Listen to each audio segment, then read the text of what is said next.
What's good? What's good? Welcome back to another edition of CVS Thoughts. I'm Cesare Seward, bringing you my thoughts. Today's topic is going to be on when a man goes quiet. But before we get into that, I need you to do me a favor.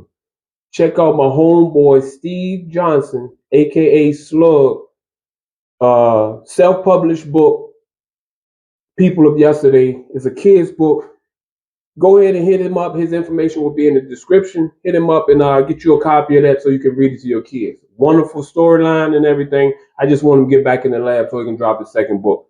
People of Yesterday, Steve Johnson, information in the contact. Okay, here we go. When a man goes quiet.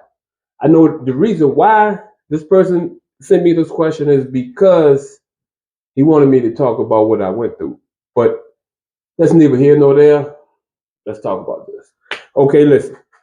When a man goes quiet, I can tell you about me. This doesn't mean what I'm saying apply to every man. It doesn't.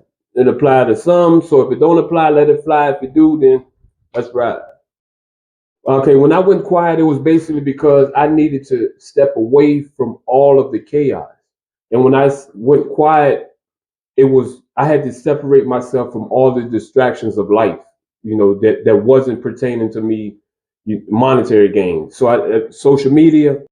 Hey yo, I don't know what are you talking about. Don't let that nigga fool you. We be thinking about clapping cheeks over here. We ain't thinking about getting back together. It's that side that's always trying to conflict everything I'm thinking about, or I'm trying to get him to think about over the side. One don't want to do white. It's like 3.5 million in Virginia, and he want to be hung up on one. I want to hit these streets. I mean, out here, cut off.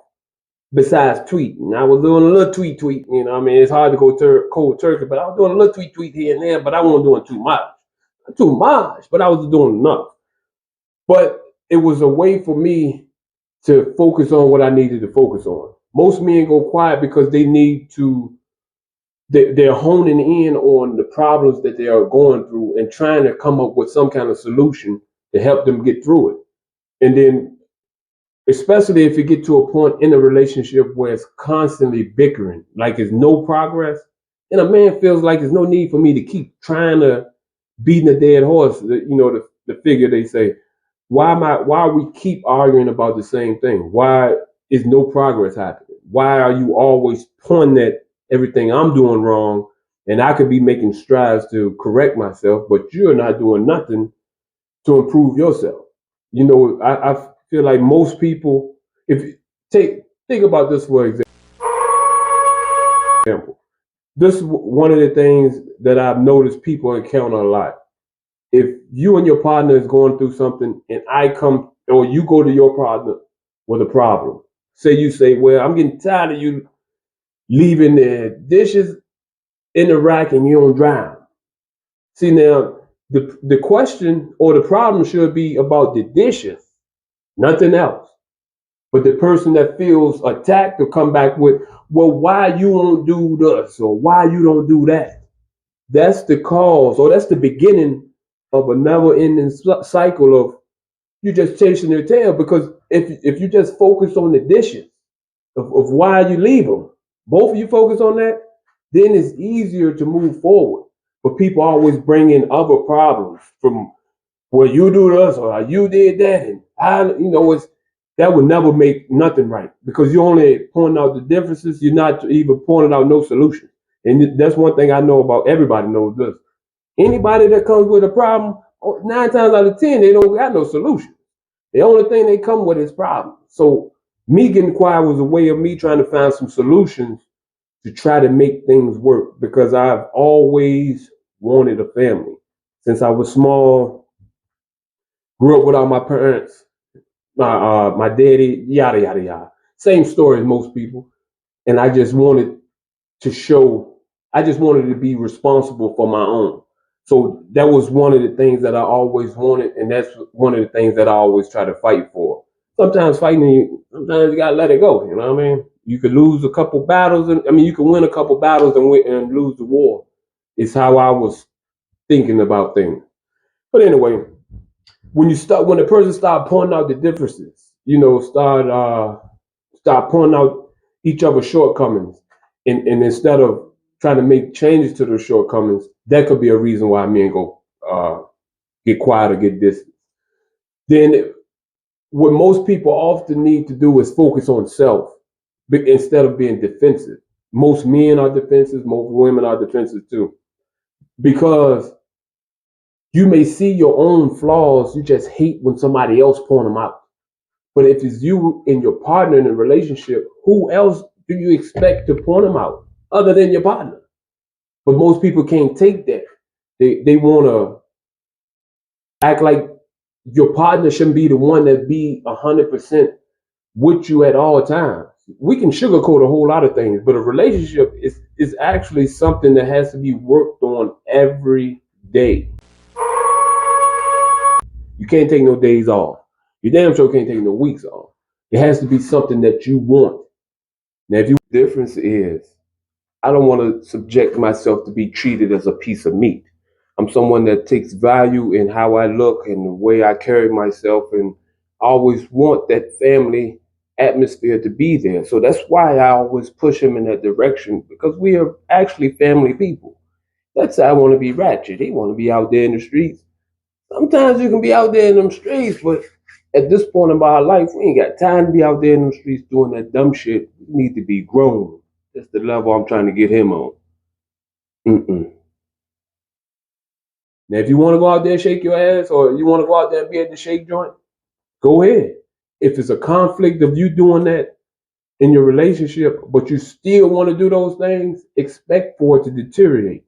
Just expect for it to happen. Ain't nobody going to just be cool with it. You're not going to make somebody who says, especially if somebody says, well, I've been like this my whole life.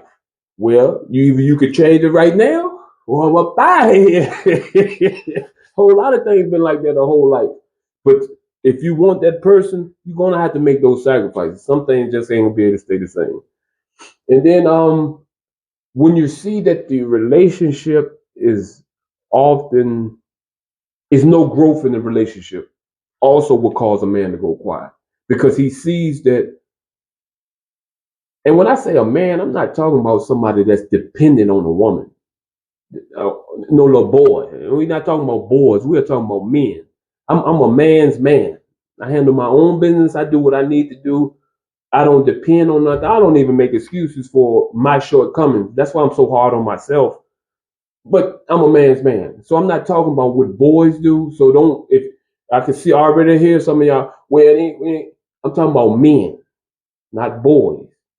Most men are looking to grow their relationship. They're looking for a woman that's going to help either push them forward or rise with them to achieve things. So when they do get older, they can chill out and enjoy the fruits of their labor. So when you have a man that is trying and he does get quiet, think about your approach, what you could do different. Because if it's always one person changing, sooner or later that person is gonna feel like, why am I the only one changing? If it's like, if you could feel it pushing the pull, you see each of you trying, that shit could work a lifetime. And I must say, me and my wife have been together for about 20 some years. So I have a lot of experience in that area, but I'm not saying that I'm no pro, because I see a therapist myself, which I advise any man to do if you're going through any problems, because it ain't like we got somewhere we can go and talk to people, or you feel comfortable talking to somebody. Of course, you're not going to feel comfortable talking to a therapist when you first start, of course. But you didn't feel comfortable riding a bike when you first started. It's something you had to grow into, right? Same thing. I write in a journal every day, just so I can get my frustrations, and I can track what set me off, and what I can track all that if I keep a journal. I'm not saying you have to do any of this, but if you find yourself getting quiet and getting frustrated with your situation, and you are to the point where everything you're trying you don't see is working, do something different. Point blank. Point blank. So that's mainly what I can say. When a man goes quiet, it's basically all those things wrapped in one. I hope this conversation is something that's well received and you find something helpful in it. If you do, Go ahead, hit that check button, hit that bell button. You don't even have to subscribe. Hit that bell button so you can be notified when I drop a new episode. I'm still on it every week, so bear with me. But I hope y'all have a blessed day. Stay positive. Keep moving forward.